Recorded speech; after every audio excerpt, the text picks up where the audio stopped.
que o jornalista é mais professor do que nós, porque eles têm muito mais aluno, né? Nós temos aluno dentro de sala, e o jornalista tem aluno em toda a casa, todo lugar. Cada vez que chega o jornal, os alunos estão lendo e aprendendo com eles alguma coisa, né?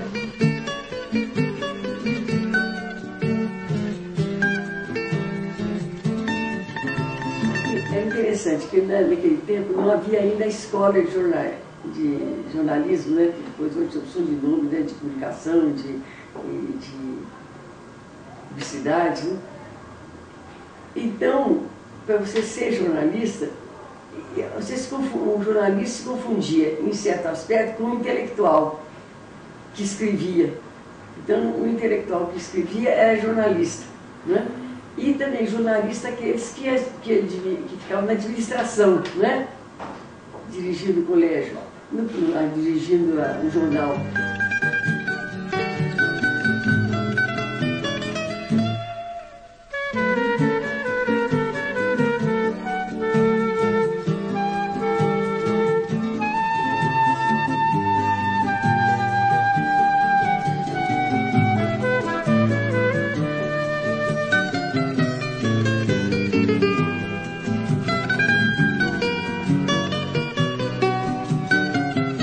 E agora, na parte técnica, aí havia uns técnicos também, mas muitas vezes você não sabia nem o nome. Os diagramadores, por exemplo, que é uma coisa difícil de diagramação, né? Também são jornalistas, os que estão encarregados de diagramação. Mas naquele tempo era tudo assim meio confuso, de pedir a aptidão de cada um, né? De sorte que você entrava, começava a escrever, virava jornalista.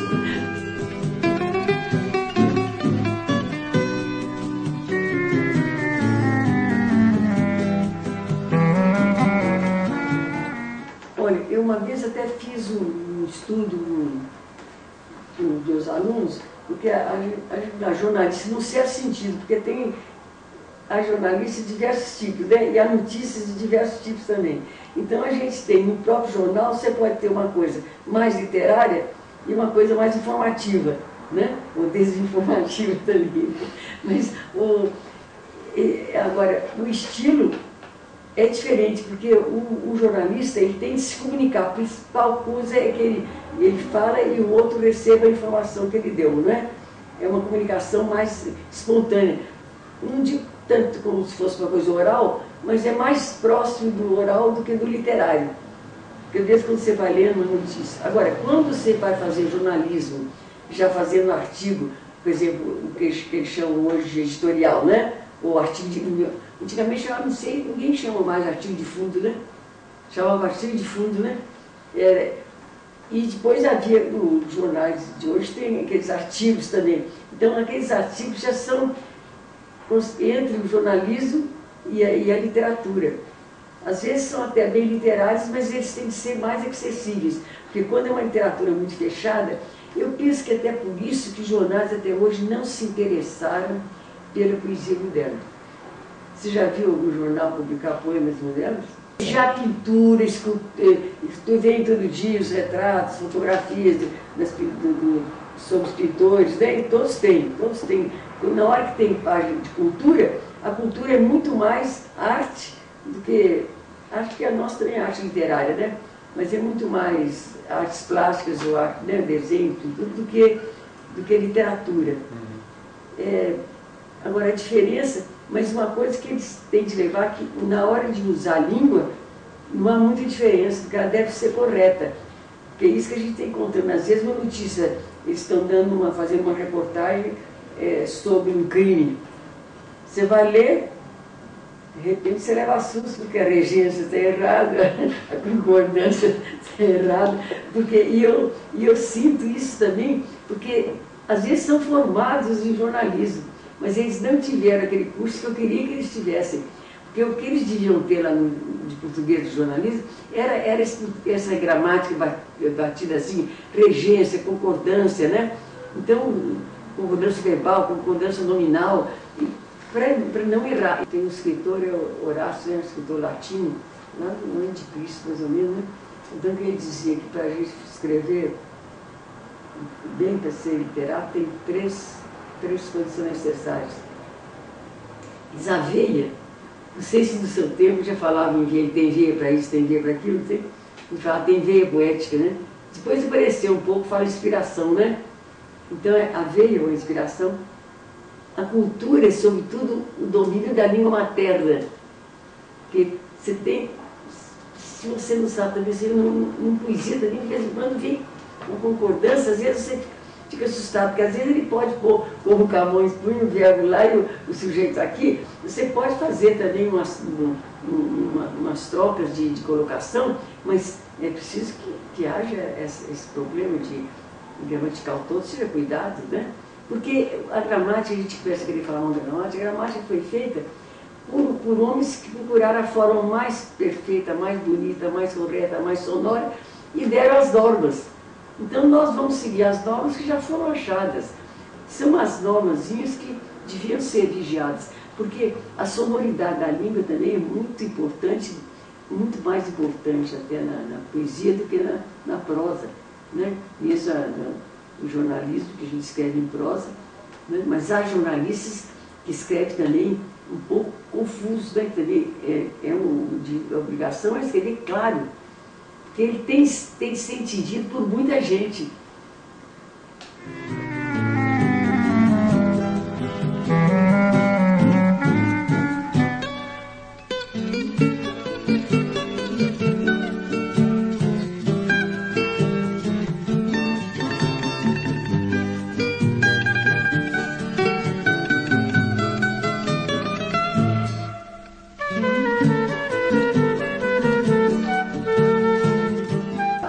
Costa, ele era funcionário do Diário Católico e me conhecia pessoalmente e sabia que eu já tinha escrito para criança, alguma coisa assim, até era amigo.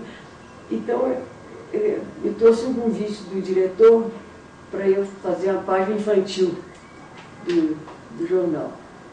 Eu vi assim, um pouquinho de susto no começo, porque eu estava pensando, mas ele coordenava também, sabe? De sorte que o que eu tinha de fazer era a parte de redação, né? Mandar arranjar as partes, o que era escrito. Agora, ilustrações, às vezes eu mandava alguma coisa que eu achava que podia aparecer, mas em geral eles que resolviam essa parte de diagramação e também colocação toda, né? No jornal e as ilustrações, até tipo de letra e tudo, era tudo feito lá. Mas meu trabalho, eu queria a página, e a página eu estabelecesse uma certa visão. Num aspecto eu daria um recado aos alunos que a gente tinha uma preocupação também de se comunicar com eles, mas no fundo um pouco educar também, lembrar, mas educar, ao mesmo tempo fazer alguma coisa literária, mas que a literatura não fosse prejudicada na hora de dar alguma formação também, né? De sorte que, e depois de eu abrir o jornal também logo para receber o que me mandassem, ou de adulto para criança, ou da própria criança. Então tinha uma seção que você viu o jornal, né? Uma seção que era de publicações, eu examinava e procurava ver o que era mais interessante e publicava. E até eu contei que hoje o presidente, que foi presidente do Sindicato de Jornalistas, Didio Paiva, né? Nesse tempo era menino, e escreveu lá da terra dele, mandou uma história, e eu publiquei a história dele, e até mandei um bilhetinho também que saiu no jornal. Continue, porque você tem muito jeito para escrever. Ele agora já estava vendo. Então, ele disse que foi um sucesso na terra, tanto do meu jornal, como a cidade tem o Didio Paiva, né? Então, quando ele tomou posse de presidente do sindicato, ele contou, então, que ele guardou essa lembrança, né? Agora, depois ele mandou um outro trabalho, eu fui explicar para ele, é que ele estava um pouco de adulto, não estava... Você vê que ele já tinha vocação de escritor, né?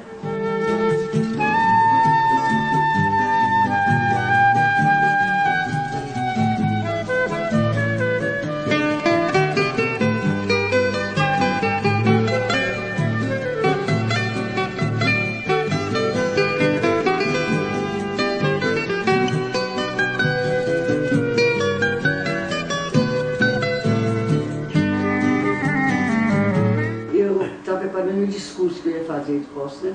Então eu chamei meu irmão, que é deputado, já é deputado, ele sempre tem mais traquejo, tudo, deixa ele, eu vou ler para ele, para ver o que ele acha. E o marido está assim, junto, né? O Lourenço. Então, eu li, o Valdo disse assim, mas você entra, já está criticando político?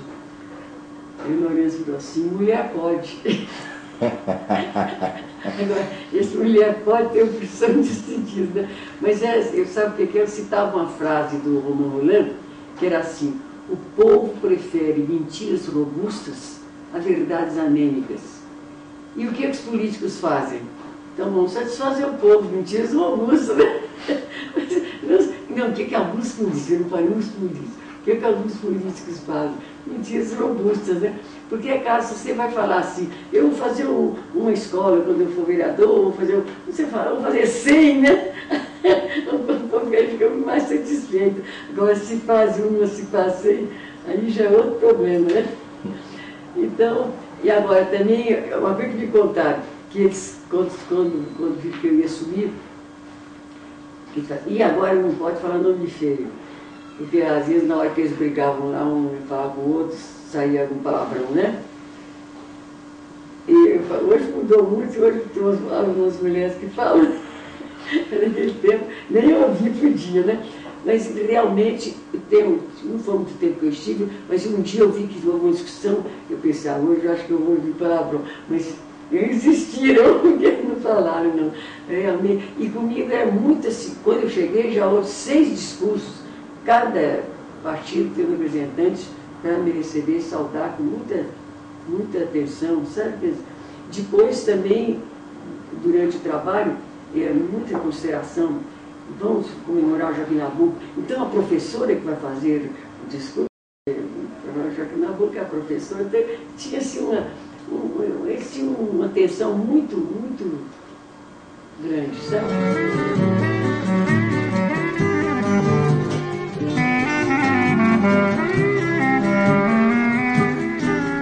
Olha, a bonequinha preta, eu de vez em quando eu pergunto por quê? Porque realmente já vendeu mais de 1 milhão, sabe? E já faz mais de 50 anos também que saiu. E ainda, por exemplo, essa semana ainda foi uma escola, todos os meninos com bonequinha preta pelo autógrafo, né? Quer dizer, ainda estão usando. As avós levam as crianças. Então, tipo mês eles viram que ficou um livro clássico. Agora, eu fico perguntando por quê. Uma primeira razão seria, na ocasião, o sucesso que fez, porque não havia muito livro de literatura infantil. Porque a gente contava história para crianças, que histórias que se contavam naquele tempo? Eram as histórias, porque é legal, né? Histórias populares, não eram histórias feitas especialmente para crianças, feitas para povo, mas atingiam a criança bem, né? De vez em quando umas coisas mais estranhas, mas atingiam. E nós, quando fizemos escolas de aperfeiçoamento pedagógico, eu falei que aquela escola a gente aprendia muita coisa mesmo. A nossa professora de didática de português e literatura era a Lúcia Casal Santa, e ela tinha feito para os Estados Unidos. E ela trabalhou muito nesse setor também conosco. Então, ela dava como trabalho você fazer crítica de histórias, até do Dickens, por exemplo. Primeiro a gente aprendia a técnica, como você deve escrever um livro para criança. Então, aquelas normas. Agora, é claro que só com técnica você não faz um livro bom, né? E tem até a história do Horácio, ter aveia, precisa ter aveia, ter a cultura que está dentro da técnica, né? E depois o labor, né? O trabalho. Mas a gente tem de ter inspiração, mas a técnica, por exemplo, coisas pequenas. Na hora de dar suspense, tem um certo cuidado para não assustar demais a criança, né? Então, vendo a bonequinha preta, isso foi bem vigiado, porque na hora que a bonequinha cai da janela, eles levam um susto, mas ela cai no tabuleiro de verdura macio, né? Então, na mesma hora, passa. Mas ficou sempre a ideia de cair da janela, né? Que deu o suspense. Agora, outra coisa que fala muita gente fazer frases curtas. Porque às vezes os crianças para adulto já é desagradável quando o período é muito longo, né?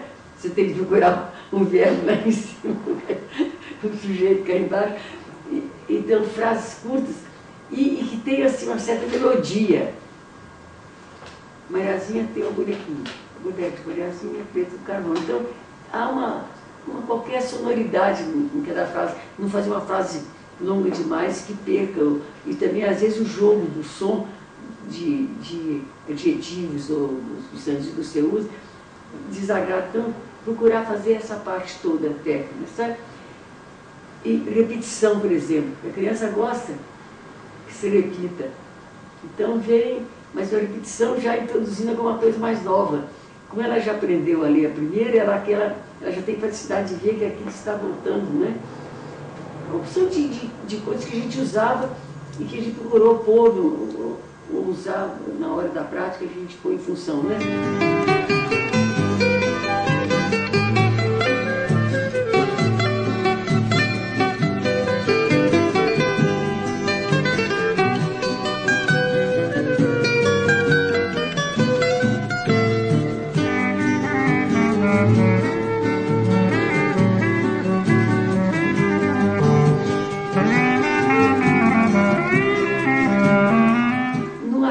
Bonequinha preta. Hoje até a gente encontra para comprar, né? Mas não havia. Boneca, quanto mais bonita, mais loura, de olhos azuis, de cabelo louro, né? A ideia do louro. Houve um período que os louros tinham muita prestígio. Depois começaram a queimar na praia, as loirenas começaram a fazer sucesso também, né? Mas houve um período que foi das louras. Talvez estão as bonequinhas todas louras, de olhos azuis, de repente parece uma bonequinha preta, né? Agora, que tipo? Então tinha aquela curiosidade, a bonequinha tinha os olhos assim, a boquinha assim, o nariz, o cabelo, a criança identifica. Ontem, por exemplo, na escola de Cecília Meirelles, Instituto de Cecília Meirelles, todas as crianças fizeram uma bonequinha preta, e a professora fez uma maior, mais perfeitinha. Então, assim, meio cheio de bonequinha. Então, deu essa coisa de realidade. Você pode fazer aquela bonequinha, porque aquela bonequinha, ela é simplesinha, você pode fazer. O verdureiro, por exemplo, hoje já não tem tanto, mas no meu tempo, né, o verdureiro tinha na porta. Mas, se de qualquer forma, é um homem que está vendendo verdura. Então, a criança faz uma identificação, aquele homem que vende verdura, como é que ele fez. E ele que salvou o bonequinho, que foi a verdura dele que salvou. Aqueles personagens também muito no âmbito conhecido da criança, né? Naquela época mais, né? E depois a Mariazinha já com um jeitinho de educadora, né? Você vê que você fica em casa, fica quietinha, você não sai, mas sem exagero, né? E ela quando vai, sente que na hora de saltar, um pouquinho só, para ver, não faz mal, a Mariazinha não vai sentir. Mas ela lembra do recado da Mariazinha, né? Isso tudo faz, a criança sente que a mãe fala, faz isso, faz e dá resultado negativo, ela sabe, né? Quase toda criança que desobedece sabe que tem uma consequência. Então, eu acho que foi essa associação, sabe? E não sei, hoje que eu estou interpretando, na hora que eu fiz, eu não pensei como seria. Pensei em fazer dentro das normas, né? Mas esse efeito eu não sabia.